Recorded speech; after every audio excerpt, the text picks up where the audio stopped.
Hi everyone, my name is Tiffany if we've never met before, and today I'm doing another reading vlog.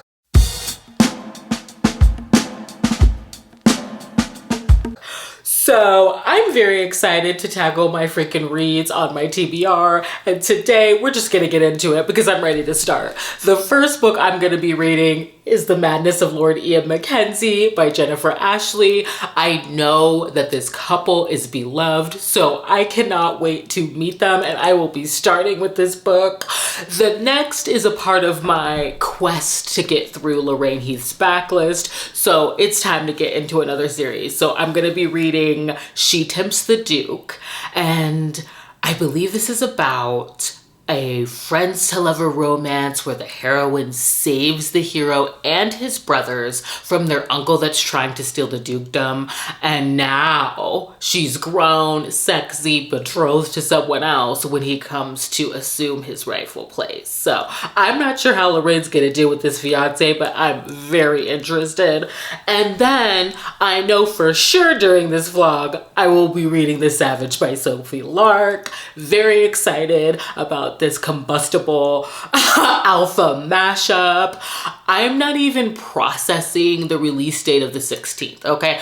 I see this as dropping March 15th at 11:59, hopefully sooner because I've pre-ordered, and I do have a VPN. If I need to change my location, I will. So I'm very ready for that book. I'm not sure if I will include something else after that. I mean, I do have The Proposal by Mary Bellog to read for the Rick Appreciation Society book club. But, you know, I am trying this thing where I prioritize sleep over reading at some point. I've been saying that for 6 months, so we'll just see what happens. But I will be back when I have thoughts on Beth and Ian because I'm ready to get into it. Thank you for joining me, and I will see you when I have thoughts.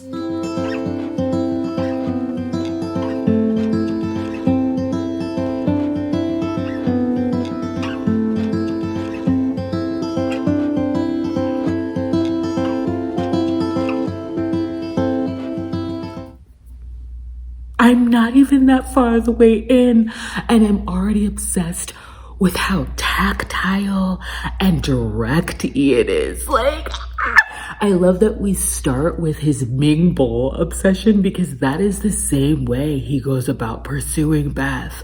Like, in the beginning, he is buying this bowl from Beth's fiance, and I love how he's so irritated with this guy's ignorance, and he notes that this guy doesn't even know what he has. In fact, he says, I must free this bowl from this Philistine. I lived, and even more now, because it's the same way he is with Beth. He's like in this trance as he's examining the bowl and its value, and he can't keep his eyes off of it until it's freed from him and put into a box. And then later, in the opera box, he's assessing her, gripping her hand. Oh my gosh, Ian. And then he steals her away and places her in his opera box. And I just love how affectionate he is and how like overtook she is by his presence. There's already these like really like small but like immensely felt moments. She is just overtook by him. I'm reading some of it. Like, this is ridiculous. I love how she's just so willing to lead into it as well. Like, I mean, just like listen to the way she describes this interaction. The touch had her heart pounding and heat washing to every limb. He sat too close, his fingertips so warm through his gloves, jumping down. His concentration unnerved her. The closeness of his body unnerved her still more, and at the same time, her own wanton body was responding. Like, I cannot. He already wants to propose to her. In fact, he does, and demands an answer. It's just like, one could argue, oh, you know, isn't that a little too fast? Isn't that insta-lovey? But the man is well researched. He's He's looked into her and he sees her as a woman that deserves his hand and his protection because he plans to bed her more than once. Like, I can't. I'm so pissed off that I have to go to work. Like, why can't I be a bad bitch that secures the bag at home? Like, I really don't want to go, even though I love my job. I'm probably gonna listen to this there just so I can get through it because I really don't want to put this down. Like, the opening of this is stellar. I'll be back when I have more thoughts.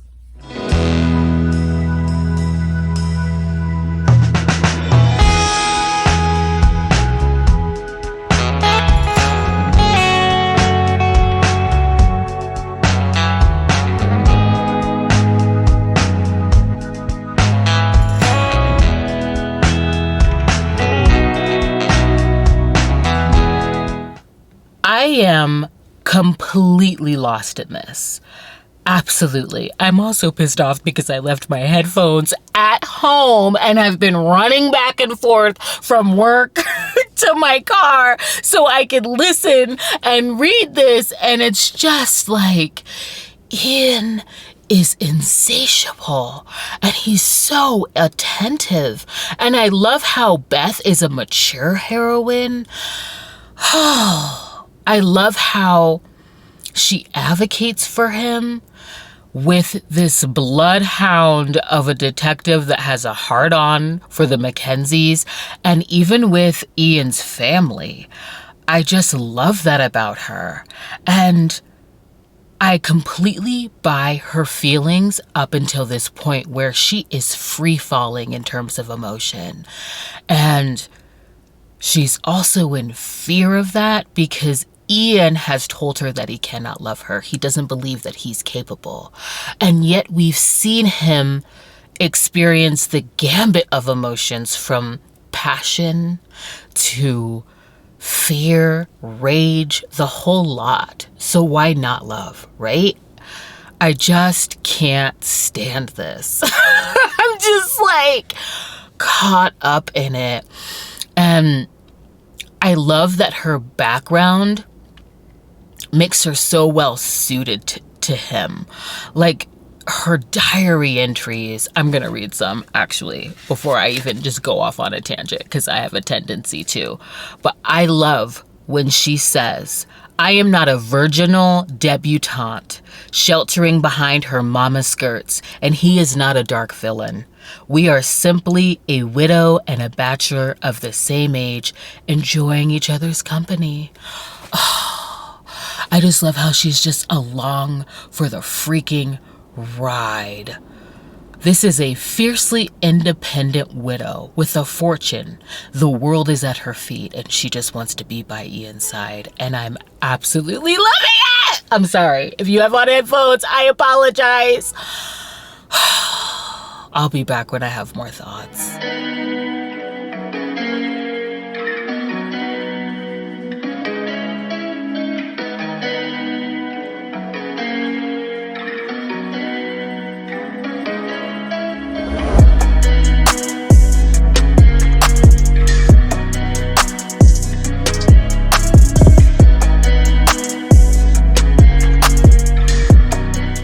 So I secured the bag at work and I came home to book mail. I know who this is from because Cheyenne told me that it was coming. She is that tall book girl here on BookTube, but I don't know what it is. I just broke the seal, so I want to open it on camera. Oh my God. Oh, this is gorgeous. Gravity by Sarah Kate. I have not read this, but I've definitely read Sarah Kate. Let's read the back. 3 months on a private island, 2 men, $1 million. All I have to do is tame Nash Wild. I'm sorry, we're gonna continue. It's been 2 years since my sister and her boyfriend were killed in a plane crash. The last person I expected to show up on my doorstep was his father, Alistair Wild. Yet he came with an offer I'd be an idiot to pass up. Be his son's girlfriend for 3 months, live with the two of them on a remote Sorry. Oh, live with the two of them in a remote house and the $1 million is mine. This sounds like the taboo tea, honey. And, you know, Sarah Kate, I have Burn For Me by Sarah Kate. I think I talked extensively about this in my recent faves video. It was one of my favorites from this year so far. She can do those heady dynamics of relationships, so I'm very excited. Thank you, Cheyenne. Thank you, thank you, thank you, thank you. You were so kind to send me this. I love it. Okay, I'm sorry. We're calming down. Well, not really, because I am absolutely rating this a 5. I think this is probably, I want to say it's my favorite historical that I've read so far this year, because I loved this, okay? I liked how the plot was airtight and how through that they fiercely protect each other, and the means to do so is conflicting. I enjoyed how all of Beth's actions screamed, "You cannot tell me not to protect the man that I love," and how he just wants to keep her safe and by his side, and how soothing she is to him after all that he's endured. And I just couldn't get past her background of care. You know, she's a caretaker. She took care of her alcoholic mother. She took care of her late husband when he got sick. She was a vicar's wife. She's been primed to be with Ian. And just the way that she relentlessly peels back his layers, and how she Nancy Drews the shit out of clearing his name. Like, I absolutely swooned for Ian from the very beginning. So I am definitely rating this 5 stars. I loved this. And because I didn't want to get a book hangover, I started She Tempts the Duke.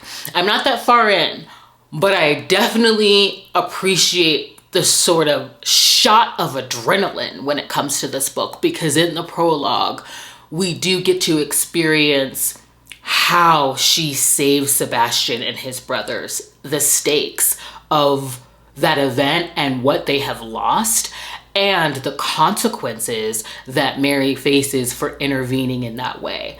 And there is a jump 12 years into the future. Could have said that better. But we meet her when she's 24, she's engaged, and she's sort of settling. She's grateful to even have a season, because she was sent to a convent for her intervention as a child. But now she's able to have a season, and, you know, she is engaged to a viscount, and he's the very sensible and respectable choice, but it also feels so mundane and topical.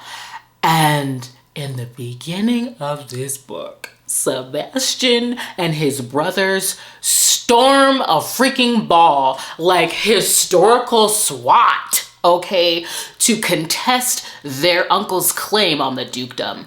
And it is just the presence of Sebastian. He's enraged, he's scarred from battle. I mean, he's wearing an eye patch, and she's not only shocked because they've been missing all this time, but she is intrigued and allured, and he too has noticed that she has matured as a woman, and her fiance notices the effect that Sebastian has on her. So I am very interested in seeing how she balances the needs of her fiance, who already seems very possessive, but sees her as property and expects her to be proper and not solely his name. I don't know how she's gonna like balance that with her allegiance to them, and with honoring her friendship to him now that he's sticking around. Okay, but I'm enjoying this already. I love this like reunited friends and them having to kind of like catch up because a lot's happened. And he's very broody and very focused on claiming Pembroke. So we will see how this goes. I'm enjoying what I'm reading. I already have a 5-star read. I have a new book. I'm excited. I'll be back when I have more.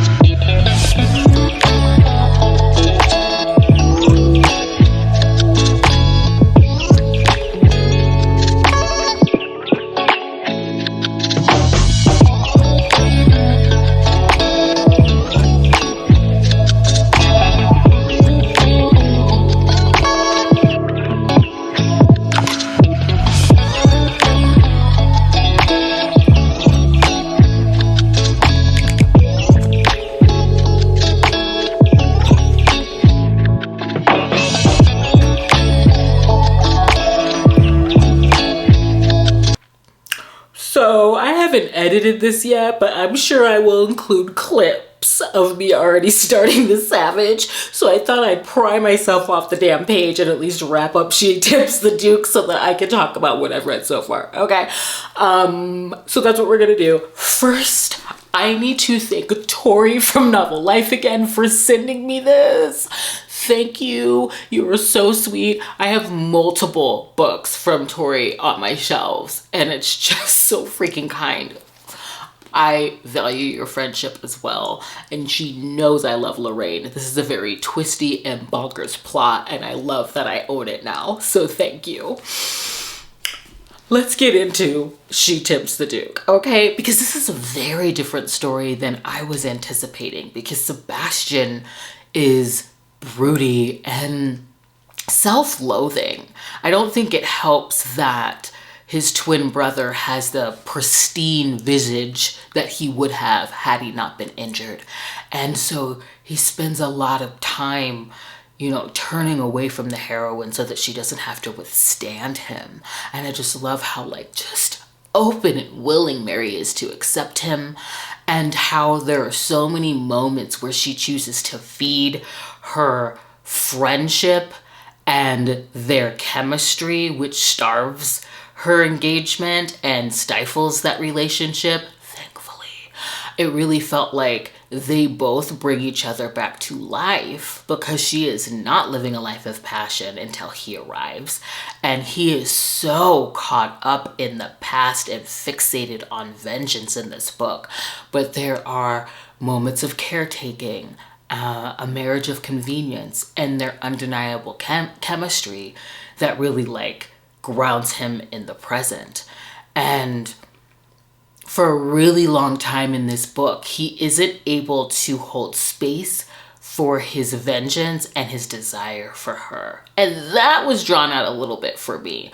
But I did enjoy this. I'm rating it a 4, and I had a good time with it. I cannot wait to continue on with the series, because each brother has had a different journey after, you know, escaping Pembroke. Sebastian, you know, went to battle in the war, and so I'm very excited to see our pirate and our brother that hit the streets of London. So I'm really excited about this series. So speaking of The Savage by Sophie Lark, I am not going to spoil this book for you or get granular, but there are absolutely themes that I can speak to. I'm not that far in. I think I'm at like 25%, but I'm really enjoying how Sophie is telegraphing what I'm going to see. Her, Sabrina and Adric's sort of reunion, or seeing each other after their meet cute that we got to see in The Spy, very much tells me that Adric is an alpha that is willing to go to any length to get Sabrina. He's very well researched. He's willing to set the scene just so, and possibly manipulate the situation and play that chess game. And I love how she telegraphs that Sabrina is an alpha And if Adric doesn't bend, she will find another option outside of him. That's like very much felt. And this first date of theirs exemplifies that. I'm also, I'm kind of caught up in how like all consuming this romance is. It really feels like addiction at this point. In fact, I'm gonna like pull up a quote because I don't know, I don't think I gave you one. I usually let the camera run and I know I didn't give this to you, but just listen to how she describes the yearn that she's fighting for him. How I feel is irrelevant because I'm not in control. I make promises to myself, then break them the next minute. Resistance is pain, and giving in is the deepest of pleasures. There's never been a drug on the planet that felt as good as this. The more I cross my own lines, the better it feels. It's just all consuming. And the way that I read this means that at some point the hammer will drop, because this sort of dynamic is double-edged. And I like seeing that early on. Also, characters that I absolutely love and therefore shadowing wisdom on the page. There's also, you know, I'll say this because Sophie's already put that out there, a moment between Nero and Adric, and there are already comparisons being made between Sabrina and her father. However, there is a moment in this book where you see how they are very similar in terms of calculation, tenacity, and like full throttle, yet Nero is able to pull back and Sabrina is not one to do so. So I'm excited about what we're about to see. It's definitely combustible already. Like, this is two alphas coming together, and I'm here for it. I'm gonna continue reading. I will be back probably like really soon. We're just gonna like settle into this. I'll see you soon.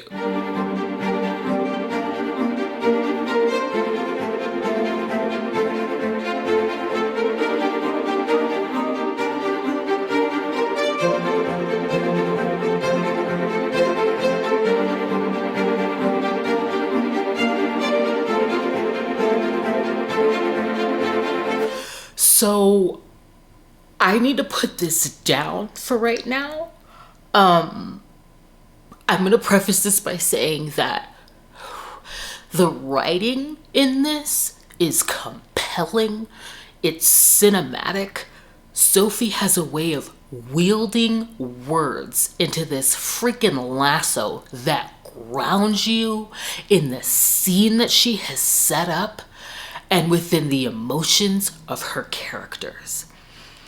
But I'm having a difficult time because she's doing this so well, and part of the story that she is telling happens to be very triggering for me. In fact, in this moment, I'm realizing how I have misused the word triggering and overused it when talking about things in books that I don't like or that are uncomfortable. I find it very triggering to have drug use descriptively depicted on the page. More specific than that, the feeling of being high descriptively depicted on the page, because like I've calmed down to come back to you with this update, and I was like thinking of books that I've read where like drug use was in it. I'm not going to say the titles of the authors because I don't want to like be pitting authors against authors. I mean, they were telling completely different stories. But I'm going to be honest, like the skill level was not what I'm in right now. And so I'm just having a reaction to this and realizing that like this is difficult for me to read because of the particular story that she's telling, and because there's a personal touchstone that's in the hands of someone who's very adept at what they do. So I'm giving her that nod. And I was so happy. There was like a moment of levity in that like scene, because like Sabrina's describing how money feels on her skin. And I thought, like, exotic dancer rep, okay. Like, I needed that to kind of like just like get grounded in my skin for a second. So I need to put this down. But I wanted to preface this by saying that this is very compelling writing. It's riveting. The plot is moving, okay? She's feeding one plot point into the next. And, so what I'm finding triggering, you may be able to just like blaze right past and have the ability to get lost in the magic and elation and euphoria of these moments. It's probably not going to bother you like it's bothering me. Kind of reminds me of like earlier when I had put The Madness of Lord Ian McKenzie into Goodreads as like currently reading, so I could like log it. There were like reviews of people that were upset about like the autism rep in that, and I was reading those, and I, can't speak to that. So my eye blazed right past that, and I really enjoyed that book. We've talked about that. But it kind of resembles what I think this read will be for most people. You will probably blaze past the moments where my eye stops. It tracks.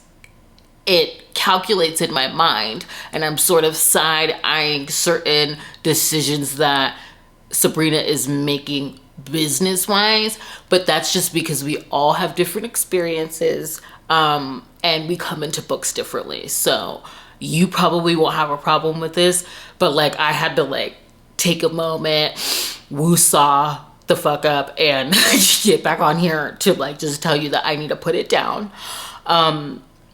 I'm going to pick it up tomorrow. I have tickets to go to the Mom Museum. I wanted to celebrate Sabrina starting her business, so I got these earlier. I'm still going. I'm still gonna like pick this up. I'm just having a moment and like honoring that, and I have to be honest about like my experience while reading this.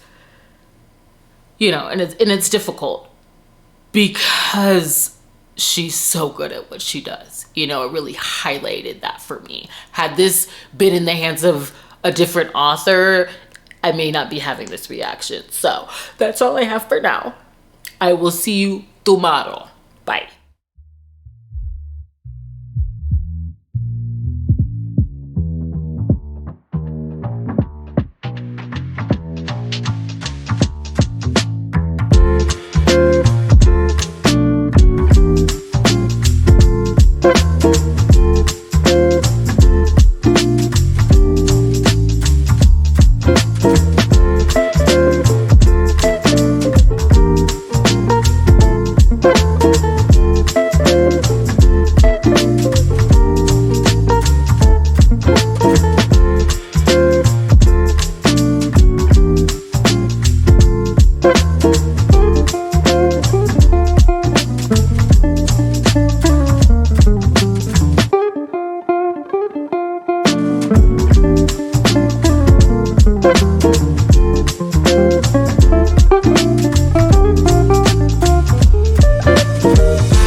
I'm on my phone. I don't know where I'm supposed to be looking, okay? Just go with me here, okay? It has been a long time. I can't even recall the last time where I have raged at the hero along with the heroine like this, okay? Say what you will about Sabrina, because I've had my own experience while reading this. Okay, we talked about that. But now we're buckled up. We're settled in. This is the story that we're telling, okay? And it's like, say what you will about Sabrina. She's reckless, impulsive, willing to do whatever it takes to get what she wants, even if that means cutting off her own nose. There's a moment in this that I really like where she describes that feeling of waking up to her own wreckage and it being this out-of-body experience. But she's raw and she's real and she's genuine. And there is a moment in this book where she learns that Adric is not the same. And this is toxicity, okay? It is. And Sophie is getting me outside of my own character. So I just want to preface all this by saying that I am outside of my own character, but I want her to get him. I want her to get him so bad. I want her to level him out at the neck, not the knees, okay? I want her to burn it all down and rebuild it in her own image in this moment right now. I'm so disappointed in him, okay? I'm so upset. Not that I don't understand playing the chess game right in order to get what you want. Presenting and posturing in order to manipulate and wrestle out what you truly desire. Do I understand that? Yes. But was he wrong? Absolutely. And I need Sophie to puppeteer the shit out of this third act. I have never wanted characters to learn their third act lessons more. Okay. I'm buckled in and in it out. And I just cannot believe. No, I can believe it. I can believe it because we've already established, okay? We've already established her hands at work. We know what she can do. Like, I'm not at all surprised at, her ability here. I'm just like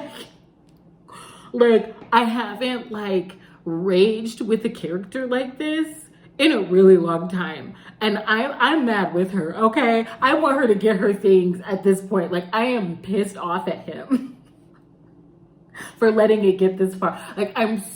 There are these moments where they are both so wrong in the moment. So it's almost laughable that I'm taking sides here, but I can't help but report my experience. And my experience is that I'm with Sabrina on this. And I don't know what's going to happen. I think it's going to be a lot of tit for tat. It's going to be a lot of toxicity going on.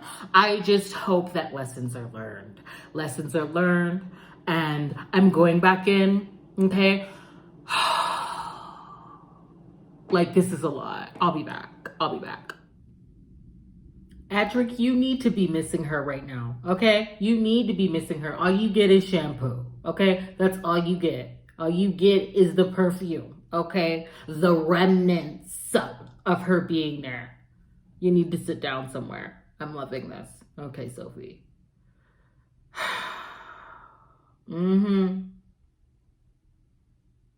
Trying to stifle her agency. Sophie wrote her damn ass off with this book, okay? This is, even though there were a lot of elements that were difficult for me, this was a very well told story. I really enjoyed the almost revisionist history situated in her mafia world. I really gravitated towards that. The angst is to the umpth degree. I got the humbling that I needed for both of them. And she really wrung every damn emotion out of me while reading this. Except for the swoon. There are characters that she has written that I am absolutely in love with. Ivan and Sloane, Riona and Raylan, Deed and the heroine I never mentioned because I want you to read it. Like, just even saying their names is like a chant of recollection for me. I die for them.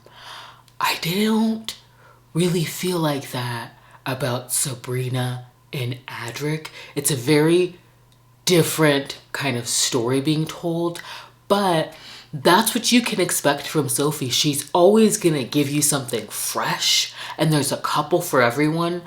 I just don't think that they're the couple for me, and I didn't get that swoon from the romance. I have to honor my experience while reading this. And you know, we talked about that. I was able to buckle up and get on. But I'm going to rate this a 4. Oh, it's very compelling. Like, the writing is just hands down impeccable. It was just the romance didn't quite, hit like I said, like some favorites of mine, and that's okay. Every couple is not going to be for me, but I guarantee you that there is a Sophie Lark couple for everyone. So I had an experience while reading this. I'm not even sure if I'm gonna include The Proposal by Mary Belloc because I have 12 hours to sleep and finish that before book club. So I will probably close this out right here. I want to thank you for joining me. Oh my God, I'm still thinking about that read. Please consider subscribing, and I hope to see you in the next. Bye.